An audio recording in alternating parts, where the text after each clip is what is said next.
ओम शांति 4/7/2025 প্রাতঃ মুরলী বাম দাদা মধুবন। মিষ্টি বাচ্চারা, বন্ধনমুক্ত হয়ে সার্ভিসে তৎপর থাকো, কারণ এ সেবার মাধ্যমে অতি উচ্চ উপার্জন হয়। 21 জন্মের জন্য বৈকুণ্ঠের মালিক হয়ে দাও। প্রশ্ন: প্রত্যেক বাচ্চারই কোন একটি অভ্যাস করা উচিত? উত্তর: মুরলীর পয়েন্টের ওপর বোঝানোর। ব্রাহ্মণী টিচার যদি কোথাও চলে যায় তখন পরস্পর মিলিত হয়ে ক্লাস এগিয়ে নিয়ে যাওয়া উচিত। যদি মুরলী পড়ানো না শেখো তবে নিজস্ব কিভাবে তৈরি করবে? ব্রাহ্মণী ব্যতীত বিচলিত হয়ে পড়ো না। পড়া তো অতি সিম্পল। ক্লাস করাও, তার জন্য প্র্যাকটিস করতে হবে। গীত: মুখ দেখে নে রে প্রাণী নিজ দর্পণে, দেখ কত পাপ কত পুণ্য রয়েছে তোর জীবনে। ওম শান্তি। বাচ্চারা যখন শোনে তখন নিজেদের আত্মা নিশ্চয় করে বসে, আর এই নিশ্চয় করে যে পরমাত্মা বাবা আমাদের শোনাচ্ছেন। এই ডাইরেকশন অথবা মত অদ্বিতীয় পিতায় প্রদান করেন। একেই শ্রীমত বলা হয়। শ্রী অর্থাৎ শ্রেষ্ঠতম। তিনি হলেন অসীম জগতের পিতা, যাকে উচ্চ থেকেও উচ্চ ভগবান বলা হয়। অনেক মানুষ আছে যারা সেই ভালোবাসার সাথে পরমাত্মাকে বাবা বলেও মনে করে না। যদিও শিবের ভক্তি করে, অত্যন্ত প্রেমপূর্বক স্মরণও করে, কিন্তু মানুষ বলে যে সকলের মধ্যেই পরমাত্মা আছে, তবে সে ভালোবাসবে কাকে? তাই বাবার থেকে বিপরীত বুদ্ধি হয়ে গেছে। ভক্তিতে যখন কোনো দুঃখ বা রোগ ভোগাদি হয় তখন ঈশ্বরের প্রতি প্রীতি দেখায়, বলে ভগবান রক্ষা করো। বাচ্চারা জানে যে গীতা হলো শ্রীমৎ, ভগবানের মুখ নিঃসৃত বাচ, আর কোনো এমন শাস্ত্র নেই যেখানে ভগবানের রাজযোগ শিখিয়েছেন বা শ্রীমৎ দিয়েছেন। ভারতের গীতা একটি, যার প্রভাবও অনেক বেশি। একমাত্র গীতার ভগবানই বাচ। ভগবান বললেই এক নিরাকারের দিকে দৃষ্টি নিবদ্ধ হয়ে যায়। আঙ্গুলে ইশারা উপরের দিকে করে। কৃষ্ণের উদ্দেশ্যে কখনো এমন বলা না, কারণ তিনি তো দেহধারী, তাই না? তোমরা এখন ওনার সম্বন্ধকে জেনেছ, তাই বলা হয় যে বাবাকে স্মরণ করো, ওনার প্রতি ভালোবাসা রাখো। আত্মা নিজের পিতাকে স্মরণ করে। এখন সেই ভগবান বাচ্চাদের পড়াচ্ছেন, তাই সেই নেশায় মগ্ন হয়ে যাওয়া উচিত। নেশাও স্থায়ী রূপে বজায় থাকা উচিত। এমন নয় ব্রাহ্মণী সম্মুখে থাকলে তবেই নেশা চড়বে, আর ব্রাহ্মণী না থাকলে নেশা উড়ে যাবে। আমরা ব্রাহ্মণী ব্যতীত ক্লাস করতে পারবো না, ব্যাস। কোনো কোনো সেন্টারের উদ্দেশ্যে বাবা বোঝান যে কোথাও কোথাও 5-6 মাসের জন্য ব্রাহ্মণী চলে যায়, তখন পরস্পর মিলেমিশে সেন্টার রক্ষণাবেক্ষণ করে, কারণ পড়া তো সহজ। কেউ কেউ তো আবার ব্রাহ্মণী ব্যতীত অঙ্গভঙ্গ হয়ে যায়। ব্রাহ্মণী চলে গেলে সেন্টারে যাওয়াই বন্ধ করে দেয়। আরে অনেকেই বসে রয়েছে, ক্লাস করাতে পারো না? গুরু বাইরে কোথাও গেলে তখন শিষ্য সব কিছু পরিচালনা করে। বাচ্চাদের সার্ভিস করতে হবে। স্টুডেন্টদের মধ্যেও নম্বরের ক্রমানুসারও হয়। বাপ দাদা জানেন যে ফার্স্ট ক্লাস তাকে কোথায় পাঠাতে হবে। বাচ্চারা এত বছর শিখেছে, কিছু ধারণা তো হয়েছে, যাতে পরস্পর মিলেমিশে সেন্টার পরিচালনা করতে পারে।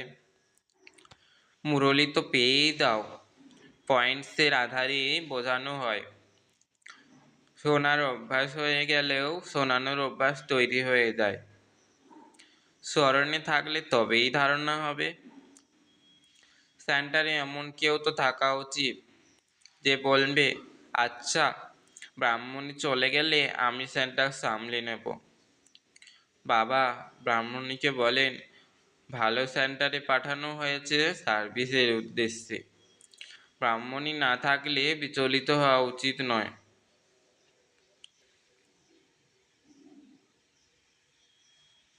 ব্রাহ্মণীর মতন না হলে অপরকে নিজসম করবে কিভাবে? প্রজা কিভাবে তৈরি করবে? ব্রাহ্মণী তো সকলেই পায়। বাচ্চাদের খুশি থাকা উচিত যে আমরা আদিতে বসে বুঝিয়েছি। প্র্যাকটিস করলে সার্ভিসেবল হতে পারে। বাবা জিজ্ঞাসা করেন, সার্ভিসেবল হয়েছে তো? হয়েছে কি? তখন কেউই বেরোয় না। সার্ভিসের জন্য ছুটি নিয়ে নেওয়া উচিত। যেখানেই সার্ভিসের জন্য ডাক পড়বে সেখানেই ছুটি নিয়ে চলে যাওয়া উচিত। যে বাচ্চা বন্ধনমুক্ত সে এমন সার্ভিস করতে পারে। এই গভর্নমেন্ট থেকে তো এই গভর্নমেন্টের উপার্জন অনেক উঁচু। ভগবান পড়ান, যার ফলে তোমরা 21 জন্মের জন্য বৈকুণ্ঠের মালিক হয়ে যাও। কত বড় আমদানি অর্থাৎ উপার্জন! ওই লৌকিক উপার্জনে কি আর হবে? অল্পকালের সুখ। এখানে তো বিশ্বের মালিক হয়ে যাও। যাদের পাকাপাকি নিশ্চয় আছে তারা বলে, আমরা এই সেবাই করতে থাকব, কিন্তু নেশা পূর্ণমাত্রায় থাকা উচিত। দেখতে হবে যে আমরা কাকে কাকে বোঝাতে পারি। অতি সহজ। কলিযুগের অন্তিমে 1 কোটি মানুষ, সত্যযুগে অবশ্যই অল্প হবে। এর স্থাপনার জন্য অবশ্যই বাবার সঙ্গমেই আসবে।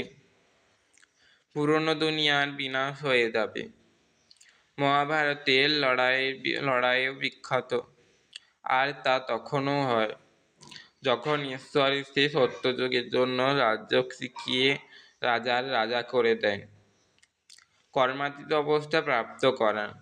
তিনি বলেন, দেহসহ দেহের সব সম্বন্ধ পরিত্যাগ করে মামেকম স্মরণ করে তবেই পাপ কাটাতে থাকবে। নিজেকে আত্মা নিশ্চয় করে বাবাকে স্মরণ করো, এতেই পরিশ্রম। যোগের অর্থ কোনো মানুষই জানে না। বাবা বোঝান, ভক্তি মার্গ ড্রামায় নির্ধারিত। ভক্তি মার্গও থাকবে, খেলা এভাবেই তৈরি হয়ে রয়েছে। জ্ঞান, ভক্তি, বৈরাগ্য। বৈরাগ্যও 2 প্রকারের হয়। এক হলো সীমিত হ্রদের বৈরাগ্য, অপরটি হলো অসীম জগতের বৈরাগ্য।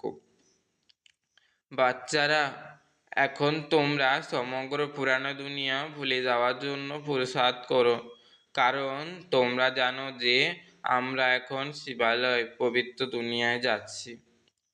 তোমরা সকল ব্রহ্মকুমার কুমারীরা হলে ভাই বোন, যাতে বিকারী দৃষ্টি না যেতে পারে। আজকাল তো সকলের দৃষ্টি ক্রিমিনাল হয়ে গেছে, তমপ্রধান, তাই না? এর নামই হলো নরক। কিন্তু নিজেকে নরকবাসী মনে করে কি? না, তা করে না। নিজেদের জানা নেই তাই বলে দেয় স্বর্গ নরক সব এখানে। যার মনে যা কিছু আছে তাই বলে দেয়। এ কোনো স্বর্গ নয়, স্বর্গ তো রাজত্ব ছিল, ধার্মিক ন্যায়নিষ্ঠা ছিল, কত শক্তি ছিল। এখন তোমরা পুনরায় পুরুষার্থ করছো বিশ্বের মালিক হয়ে যাবে। এখানে তোমরা আসতোই বিশ্বের মালিক হতে। হ্যাভেনলি গডফাদার, যাকে শিব পরমাত্মা বলা হয়, তিনি তোমাদের পড়ান। বাচ্চাদের কত নেশা থাকা উচিত, এ সম্পূর্ণ সহজ জ্ঞান। বাচ্চারা, তোমাদের মধ্যে যে পুরনো সংস্কার রয়েছে সেসব পরিত্যাগ করতে হবে। ঈর্ষার সংস্কারও অনেক ক্ষতি করে তোমাদের সর্বপ্রাপ্তি মুরলির ওপরে।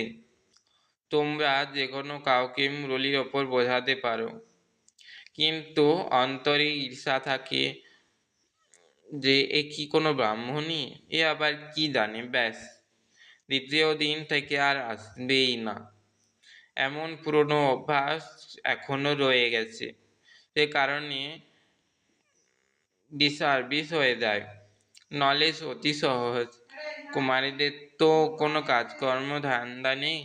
তোমাদেরকে জিজ্ঞাসা করা হয় ওই লৌকিক পড়া ভালো না এই পড়া ভালো, তখন তারা বলে এটাই খুব ভালো। বাবা, এখন আমরা ওই লৌকিক পড়া পড়বো না, মনে লাগে না। লৌকিক পিতা যদি জ্ঞানে না থাকে তখন মারধর করবে।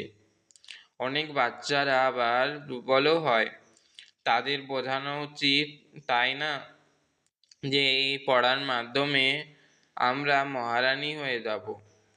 এই পড়ার মাধ্যমে কি পায়, পয়সা ও চাকরি করবে? এই পড়া তো ভবিষ্যতে 21 জন্মের জন্য স্বর্গের মালিক করে দেয়। প্রজাও তো স্বর্গবাসী হয়ে যায়, তাই না? এখন সকলেই হলো নরকবাসী। বাবা এখন বলেন, তোমরা সর্বগুণ সম্পন্ন ছিলে, এখন তোমরা কততম প্রধান হয়ে গেছো। সিঁড়িতে নিম্নে অবতরণ করছো।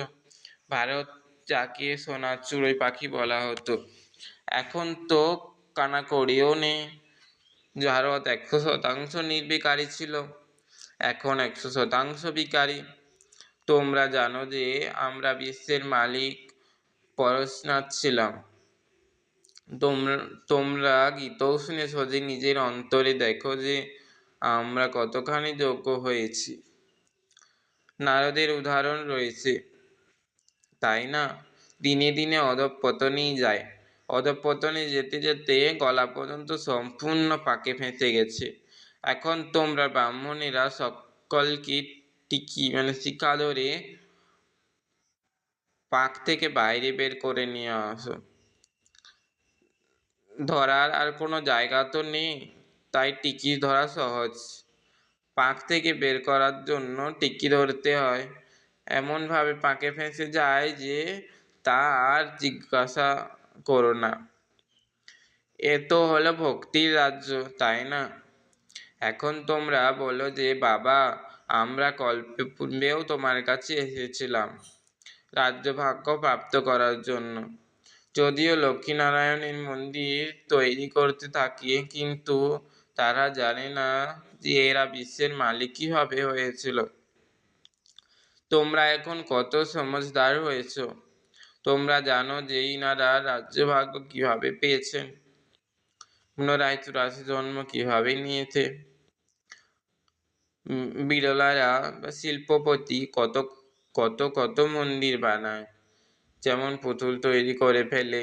তারা ছোট ছোট পুতুল আর এরা বড় পুতুল তৈরি করে, চিত্র তৈরি করে পূজা করে।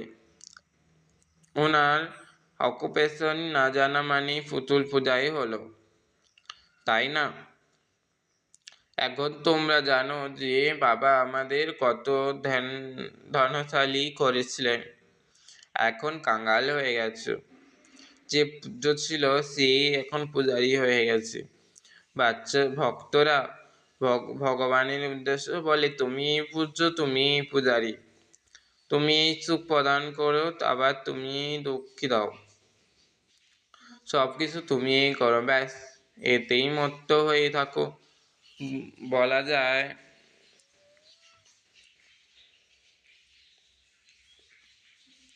বলা হয় আত্মা অলিপ্ত নির্লেপ, যা কিছু ভোজন পান করে আনন্দ করো।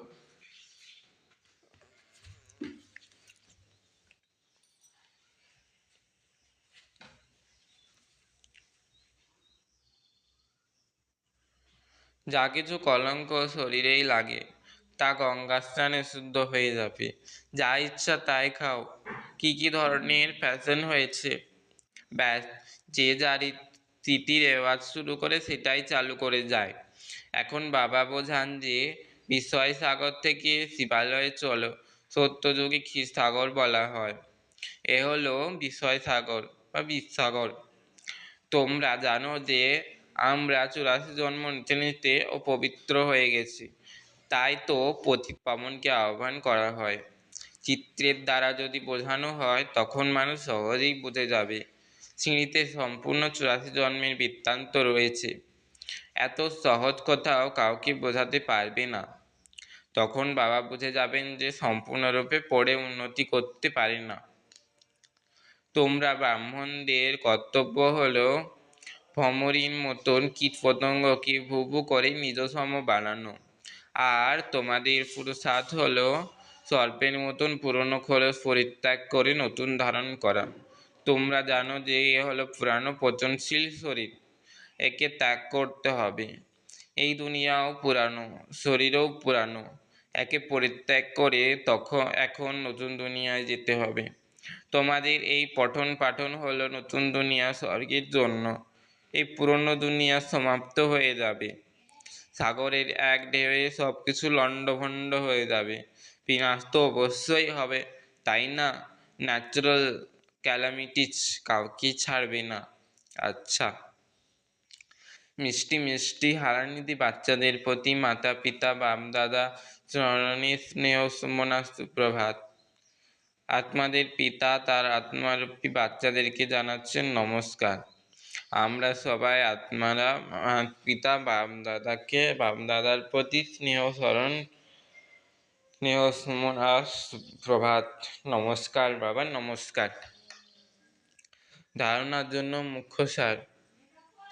প্রথম পয়েন্ট, অন্তরে ঈর্ষা ইত্যাদি যে পুরনো অভ্যাস রয়েছে তা পরিত্যাগ করে একে অপরের সাথে অত্যন্ত প্রেমপূর্বক মিলেমিশে থাকতে হবে। ঈর্ষার কারণে পড়াশুনো ত্যাগ করা উচিত নয়। এই পুরনো পচনশীল শরীরে বোধকে ত্যাগ করতে হবে। ভমরীর মতো জ্ঞানের ভু করে কীটপতঙ্গকে নিজসম বানানো সেবা করতে হবে। এই আত্মিক কাজকর্মে লেগে থাকতে হবে। বরদান, মানসিক বন্ধনগুলি থেকে মুক্ত অতীন্দ্রিয় সুখের অনুভূতি করে থাকা মুক্তিদাতা ভব। মানসিক বন্ধনগুলি থেকে মুক্ত অতীন্দ্রিয় সুখের অনুভূতি করে থাকা মুক্তিদাতা ভব। অতীন্দ্রিয় সুখের দোলনায় দোলা, এটা হলো সঙ্গমযুগী ব্রাহ্মণদের বিশেষত্ব। কিন্তু মনসা সংকল্পের বন্ধন আন্তরিক খুশি বা অতীন্দ্রিয় সুখের অনুভব করতে দেয় না। ব্যর্থ সংকল্প, ঈর্ষা, আলস্যের সংকল্পের বন্ধনে বাধা পড়াই হলো মানসিক বন্ধন। এই রকম আত্মারা অভিমানের বশে অন্যদেরই দুশ্চিন্তা করতে থাকে। তাদের অনুভবের শক্তি সমাপ্ত হয়ে যায়।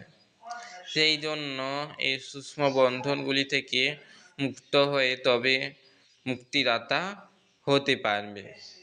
স্লোগান, এমনই খুশি খনিতে সম্পন্ন থাকো যাতে তোমাদের কাছে দুঃখের ঢেউ যেন না আসে। এমনই খুশির খনিতে সম্পন্ন থাকো যাতে তোমাদের কাছে দুঃখের ঢেউ যেন না আসে। অব্যক্ত ইশারা, সংকল্পের শক্তি জমা করে শ্রেষ্ঠ সেবার নিমিত্ত হও।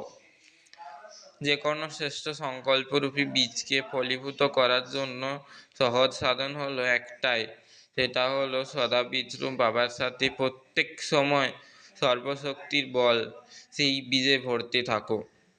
বীজরূপ দ্বারা তোমাদের সংকল্পরূপী বীজ সহজ আর স্বত বৃদ্ধি পেয়ে ফলীভূত হয়ে যাবে। সংকল্পের শক্তি জমা হয়ে যাবে। ওম শান্তি।